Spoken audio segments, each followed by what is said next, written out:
Hello students, today we are going to study real number. The first topic is Euclid division lemma. Let's start with the term Euclid division lemma. First, there are three terms: Euclid's, division and lemma. Let's talk about first term, Euclid's.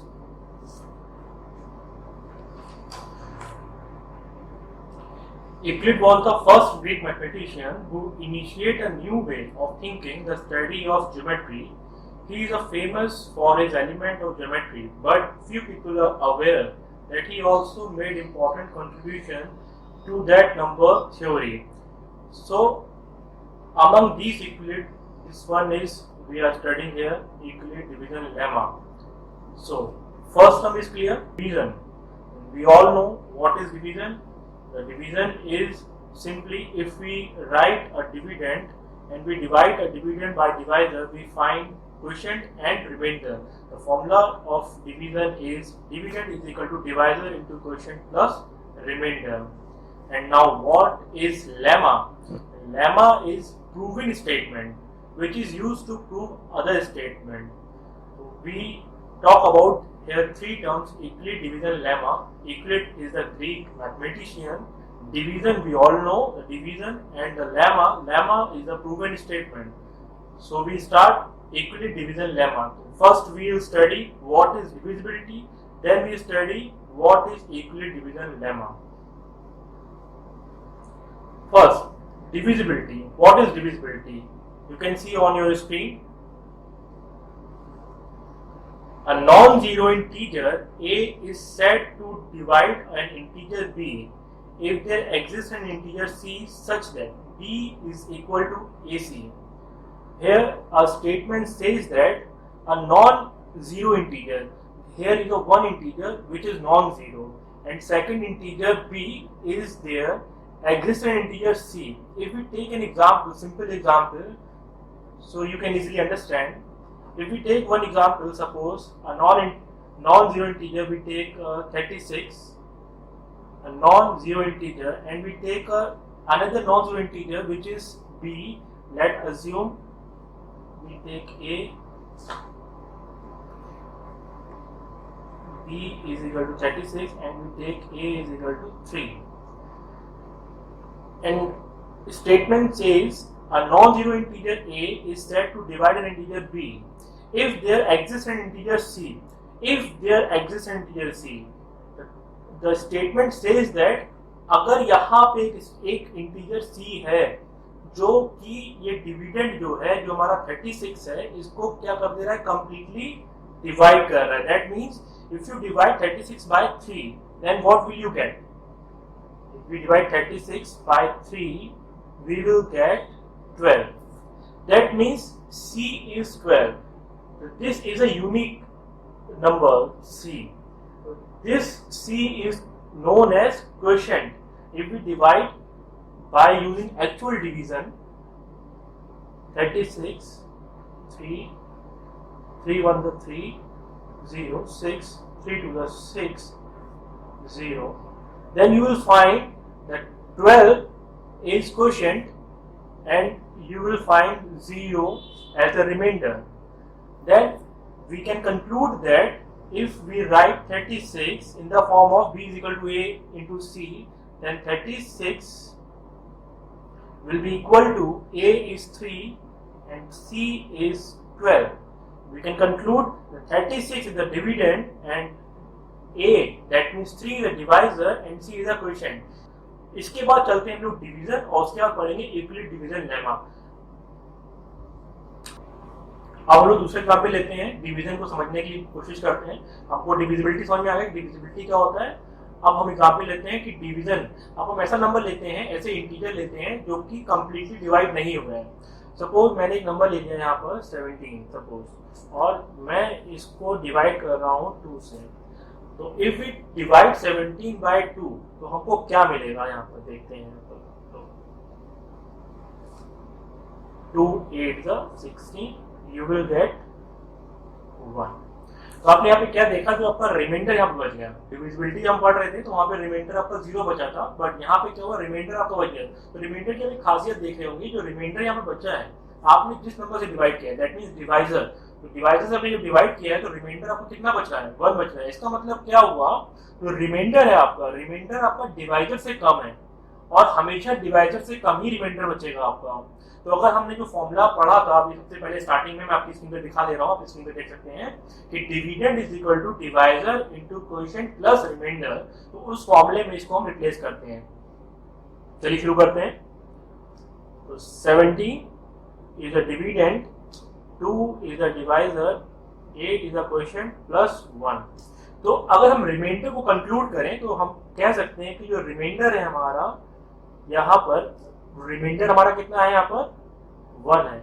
वो reminder कितना हमारा छोटा है, किससे छोटा है हमारा, वो हमारा डिवाइजर से छोटा है, इसका मतलब 2 से लेस है। और जो रिमाइंडर आपका होता है तो 0 बच सकता है या 0 से बड़ा हो सकता है। तो यहाँ पे 1 जो है वो 0 से बड़ा है, दैट मीन ग्रेटर देन 0। और ये 0 भी हो सकता है, अभी हमने पढ़ा था पिछले डिविजिबिलिटी में, और इक्वल टू 0। तो रिमाइंडर का अगर हम जनरलाइज करते हैं तो रिमाइंडर जो होगा हमारा वो लेस देन क्या होगा, बी यहाँ पे डिवाइजर था, और रिमाइंडर जो होगा 0 या 0 से बड़ा होगा, और यह हमेशा डिवाइजर से क्या होगा, छोटा होगा। Another example, we take 25 divide by 5. If you divide 25 by 5, then what you get? 25 को जब हम 5 से डिवाइड करेंगे तो 5 5 the 25 and you will get the remainder is 0। तो हम यहाँ पे लिख सकते हैं कि 25 is a dividend, 5 is a divisor and 5 is a quotient and remainder is 0। जो हमारी कंडीशन थी स्टार्टिंग में, जो हमारी रिमाइंडर की कंडीशन है, रिमाइंडर क्या है हमारा, डिवाइजर से छोटा है। यहाँ पे देखिए रिमाइंडर आपका 0 आ रहा है और डिवाइजर आपका यहाँ पे कितना है, मैं इसको हाईलाइट कर दे रहा हूँ, आपको दिखाई पड़ जाएगा। ये डिवाइजर आपका 5 है और रिमाइंडर आपका 0 है। जो 0 है वो आपका डिवाइजर से छोटा है, इसका मतलब हम लोग लिख सकते हैं कि जो 0 है वो लेस देन 5 है और ग्रेटर देन इक्वल टू 0 है। तो ग्रेटर देन इक्वल टू 0 मतलब क्या हो गया, 0 से बड़ा तो नहीं है, तो 0 के इक्वल है। यहाँ पे तो इक्वल टू का साइन भी है, यहाँ पे ये देखिए लिखा हुआ इक्वल टू का साइन आपका। तो इससे आपको पता पड़ा कि जब भी हम किसी नंबर को डिवाइड करें किसी और नंबर से, तो जो भी हमारा रिमाइंडर आएगा, ऑलवेज रिमाइंडर हमारा क्या होगा, हमेशा डिवाइजर से कम होगा और 0 या 0 से बड़ा होगा। अब बात करते हैं हम लोग यूक्लिड डिवीजन लेमा की। तो यूक्लिड डिवीजन लेमा का जो स्टेटमेंट है वो आपकी स्क्रीन पे दिखाई पड़ रहा है, मैं इसको रीड कर दे रहा हूँ। Euclid division lemma state that given a positive integer a and b, there are two positive integer a and b, there exists a unique integer q and r। that means अगर हम यहाँ पे कोई दो positive integer ले लें a और b और उसको हम डिवाइड करें उन दो इंटीजर्स को, तो आपको क्या मिलेगा, एक यूनिक कोएफिशिएंट मिलेगा और यूनिक रिमाइंडर मिलेगा। वो हमेशा पर्टिकुलर केस के लिए पर्टिकुलर होगा। अगर हमने 27 को 2 से डिवाइड करेंगे तो हमको एक यूनिक रिमाइंडर और यूनिक कोएफिशिएंट मिलेगा। अभी मैंने यहाँ पे दिखाया था आपको, अगर 17 को मैंने 2 से डिवाइड किया तो हमारा जो कोएफिशिएंट आया यहाँ पर, मैं इसको हाईलाइट कर देता हूँ। तो 17 को मैंने 2 से डिवाइड किया तो हमारा जो कोएफिशिएंट आया है वो कितना आया है, यहाँ पर 8 आया है, और रिमाइंडर कितना आया है आपका 1 आया है। जब मैंने 25 को 5 से डिवाइड किया है तो यहाँ पे जो कोएफिशिएंट आया है वो कितना आया है आपका 5, और जो रिमाइंडर है वो कितना है आपका 0। तो आपने क्या देखा यहाँ पर कि जब भी आप 17 को 2 से डिवाइड करेंगे तो हमेशा यही आपका कोएफिशिएंट आएगा और यही आपका क्या आएगा, रिमाइंडर, ये कभी चेंज नहीं होगा। इसी चीज को डिफाइन करूं, अगर मैं इसको लिख लेता हूं, यहाँ पर मैं अभी एग्जाम्पल लिया था 17 डिवाइड बाय 2 किया था मैंने, तो आपको मिला था 17 is equal to 2 into 8 plus 1, और यहाँ पे जो 1 आया था वो लेस देन 2 था और ग्रेटर देन इक्वल टू 0 था। तो अगर मैं इसकी बात करूं 17 डिवाइड बाय 2, तो आप यहाँ पे देखेंगे कि ये जो फॉर्मूला है जो इक्विलिब्रियम ने दिया था, ये कुछ और नहीं है, ये आपका जो स्टेटमेंट है, जो डिविजिबिलिटी आपने पढ़ी थी और जो डिवीजन आपने पढ़ा है, उसी को जनरलाइज फॉर्म में लिखा है कि जो रिमाइंडर होगा, कंक्लूजन दिया है कि जो रिमाइंडर होगा आपका या तो आपका डिवाइजर से हमेशा छोटा रहेगा और या 0 से हमेशा बड़ा रहेगा, या उसके बीच में ही लाई करेगा, और कुछ नहीं है। जो स्टेटमेंट है वो स्टेटमेंट यही बता रहा है आपको कि आप कोई भी दो यूनिक नंबर ले लें, ए और एक यूनिक नंबर बी ले लें, माने कि एक यूनिक नंबर आप ले लें डिविजन के लिए और एक यूनिट नंबर ले लिया आप डिवाइजर के लिए, और उनको आप डिवाइड करेंगे तो जो आपको रिमाइंडर बचेगा हमेशा, वो हमेशा डिवाइजर से क्या होगा, आपका लेस देन होगा। यही यूक्लिड ने बताया था और ये यूक्लिड ने इसको जनरलाइज किया था। इसी को लेके उन्होंने काफी क्वेश्चंस को यूज किया था, क्वेश्चन सॉल्व किए थे। तो अगर हम इसको इस पर्टिकुलर क्वेश्चन को इस फॉर्मूले में जो हमने फॉर्मूला लिखा है उसको हम देखें तो यहाँ पे 17 जो है आपका क्या है, यहाँ पे आपका डिविडेंड है, तो 17 आपका ए हो जाएगा, और 2 आपका क्या है, यहाँ पे बी है, माने कि आपका डिवाइजर है, और इसको मैं बी लिख देता हूँ। और जो आपका 8 है, 8 क्या है यहाँ पे आपका क्वोशिएंट है, तो क्यू हो जाएगा, और प्लस 1 आपका क्या है यहाँ पे रिमाइंडर। तो आप देखेंगे जो रिमाइंडर है आपका यहाँ पर वो क्या है, आपका डिवाइजर से छोटा है हमेशा, तो बी से छोटा है, वो हमेशा ही छोटा रहेगा आपका, और क्या 0 या 0 से बड़ा है। तो ये जो कंडीशन है हर किसी क्वेश्चन के लिए एप्लीकेबल है, हर किसी के लिए। तो आप कोई भी क्वेश्चन लेंगे उसमें आप ये कंडीशन को अप्लाई कर सकते हैं, जहाँ पे दो नंबर क्या हो रहे हैं, आपस में डिवाइड हो रहे हैं। तो इसको लेके उन्होंने क्वेश्चन सॉल्व किए थे। चलिए शुरू करते हैं। अब इसके बाद हम लोग क्वेश्चन लगाएंगे इसका। चलिए क्वेश्चन शुरू करते हैं। क्वेश्चन आपकी स्क्रीन पे दिखाई पड़ रहा है। चलिए क्वेश्चन पढ़ देता हूँ, आपकी स्क्रीन पे दिखाई पड़ रहा है। Show that every positive even integer is of the form of 2q and that every positive odd integer is of the form of 2q plus 1 where q is some integer। तो जो इसमें important चीज है मैं इसको highlight कर दे रहा हूं। इसमें क्वेश्चन आपसे डिमांड कर रहा है कि every positive even integer is of the form of 2q and that every positive odd integer। अब मैं जो इम्पोर्टेंट चीज है जो क्वेश्चन पूछ रहा है आपसे, मैंने उसको हाईलाइट कर दिया। अब क्वेश्चन यहाँ पे डिमांड क्या कर रहा है कि हर एक जो आपका इवन इंटीजर होगा, इवन माने कि समझ रहे हैं, इवन जो नंबर 2 से डिवाइड हो जाते हैं वो नंबर सारे इवन होते हैं, और ऑड नंबर जो 2 से डिवाइड नहीं होते सारे क्या होते हैं, आपके ऑड होते हैं। तो क्वेश्चन कह रहा है कि ये जो नंबर है आपका इवन, तो जो कोई भी नंबर होगा जो इवन होगा वो हमेशा 2q फॉर्म का ही होगा, और कोई भी नंबर आपको जो ऑड होगा वो आपका 2q plus 1 के फॉर्म का ही होगा। तो हमको पता है कि इवन नंबर सारे के सारे 2 से डिवाइड होते हैं, और जो 2 से डिवाइड नहीं होते सारे के सारे क्या होते हैं, ऑड नंबर होते हैं। अब उसको इक्विवेलेंट के फॉर्म से हमको प्रूव करना है कि कैसे वो प्रूव होता है। तो शुरू करते हैं। इक्विवेलेंट ने जो हमको फॉर्मूला दिया था उसको लिख लेते हैं। Equivalent says that a is equal to bq plus r where r is less than divisor and greater than equal to 0। Equivalent ने बोला था कि जो डिवाइजर से हमेशा रिमाइंडर छोटा होगा और 0 या 0 से हमेशा क्या होगा, बड़ा होगा। तो क्योंकि यहाँ पे 2q की बात कर रहा है तो हम अज्यूम कर लेते हैं late b is equal to 2, और इस 2 को हम रिप्लेस कर दे रहे हैं फॉर्मूले में। तो a will become a is equal to 2q plus r and the condition for remainder will become r is less than 2 and greater than equal to 0। अब जब हमने रिमाइंडर की कंडीशन बना दी है कि रिमाइंडर जो है डिवाइजर से छोटा है, डिवाइजर यहाँ पे 2 है हमारा, और 0 से बड़ा है, 0 हमारा क्या हो गया, वैल्यू हो गई कोई भी, ठीक है। तो रिमाइंडर हमारे कितने आ सकते हैं, पॉसिबिलिटी क्या क्या है रिमाइंडर आने की, क्योंकि 2 से तो छोटा है तो 2 इंक्लूडेड नहीं है, तो हमारा रिमाइंडर क्या आ सकता है, अगर हम देखें तो रिमाइंडर हमारा 0 आ सकता है, या रिमाइंडर हमारा क्या आ सकता है 1, क्योंकि 2 नहीं आएगा, 2 से हमेशा क्या रहेगा, रिमाइंडर छोटा रहेगा। 2 रिमाइंडर हो सकते हैं, 0 और 1 हो सकते हैं आपके 2 reminder.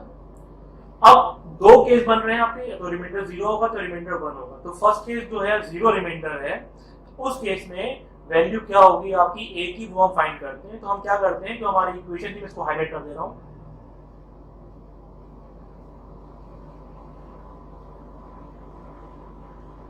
a is equal to 2q plus r मैंने हाईलाइट कर दिया। इस इक्वेशन के अंदर अब मैं रिमाइंडर 0 रिप्लेस कर दे रहा हूँ। तो मैं इसको केस 1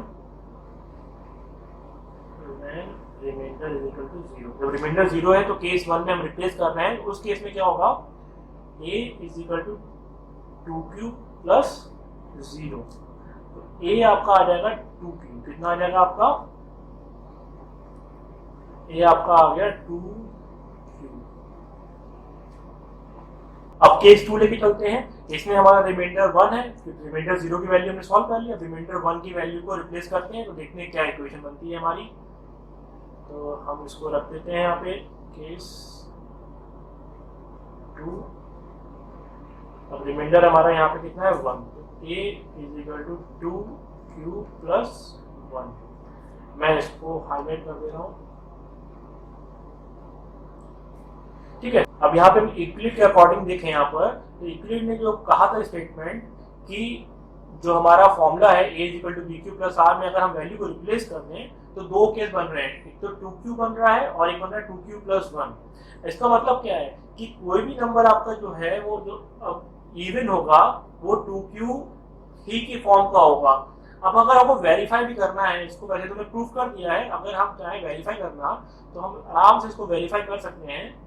अगर हम q यहाँ पे कुछ भी ले लें, पहले केस में अगर हम यहाँ पे अगर मैं यहाँ पे q कुछ भी ले लूँ, सपोज मैं q की वैल्यू को है मैं कह देता हूँ q इज इक्वल टू, मैं ले लेता हूँ सपोज 2 ले लेता हूँ या 3 ले लेता हूँ, तो a हमारा कितना आ जाएगा 2 इंटू 3 6। अगर मैं q यहाँ पे ले लेता हूँ 5 ले लेता हूँ तो a कितना आ जाएगा हमारा 2 इंटू 5, तो ये कितना आ जाएगा 10। अगर मैं यहाँ पे q को 4 ले रहा हूँ तो कितना आ जाएगा हमारा 8, 4 इंटू 2 तो 8। तो आपने देखा यहाँ पे आपका क्यू कुछ भी आपका क्वेश्चन हो, हमेशा आपका जो आपका टर्म आएगा वो हमेशा क्या होगा 2 से डिवाइड हो जाएगा।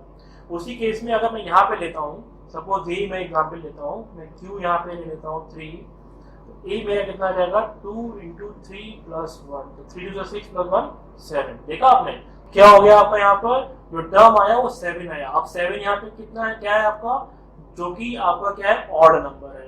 तो हमको पता है कभी भी इवन में अगर हम 1 ऐड कर दें तो क्या आ जाएगा ऑड आ जाएगा। तो अगर 2q आपका इवन है तो 2q में 1 ऐड कर दिया तो क्या हो गया वो आपका ऑड हो गया। इसका मतलब इसको हम कंक्लूड करें तो ये आपका क्या हो जाएगा इवन और ये आपका हो जाएगा ऑड।